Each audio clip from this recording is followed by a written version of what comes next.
And she says that people come to her all the time and say, "You're so talented. Why do you write for children?" And we understand, but you tell me why you are a children's librarian as opposed to you're so talented, you're so capable. Why aren't you an adult librarian?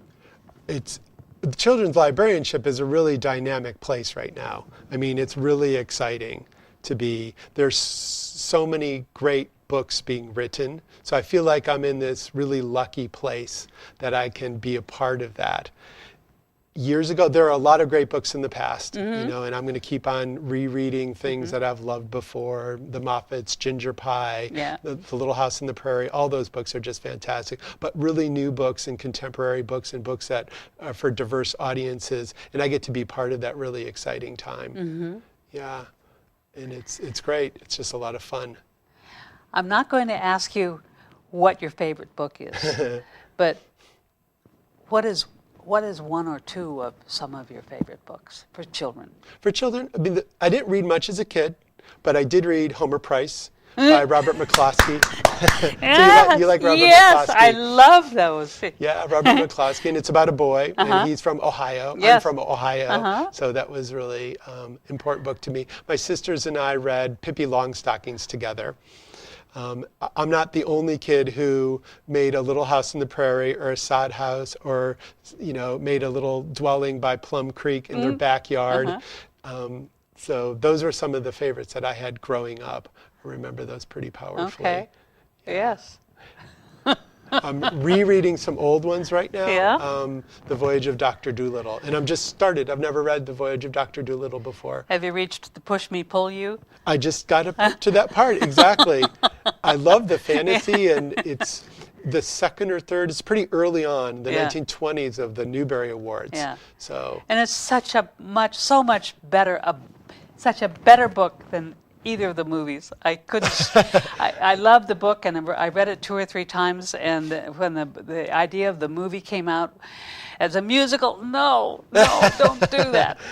Yeah. Sometimes it works, sometimes it doesn't. Yes. Yeah. Have you ever?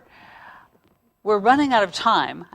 We have more than a minute. But have you ever caught? Have you ever do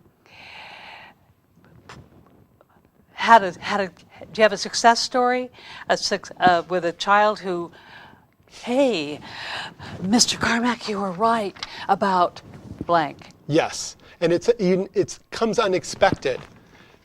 Sometimes you think a book isn't all that great. There was a book about by an Australian writer, Andy Griffiths. And it's about fluffy bunnies from outer space or mutants. And I thought it was the dumbest book ever.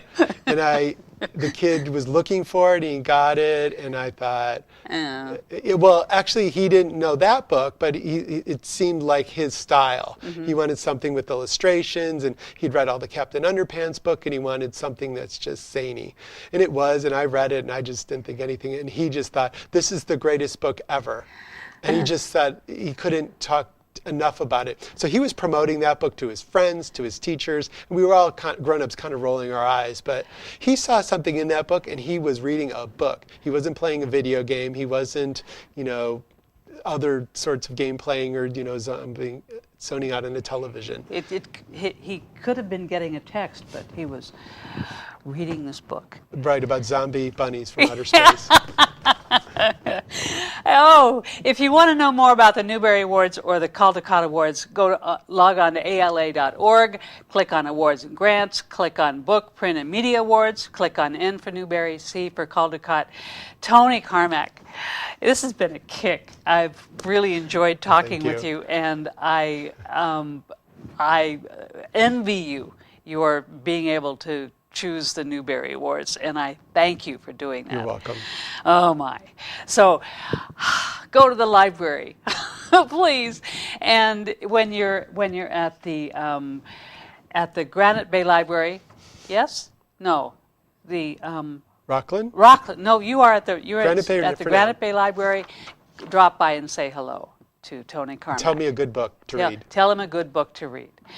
Thank you very much, Tony, and thank you very much for watching.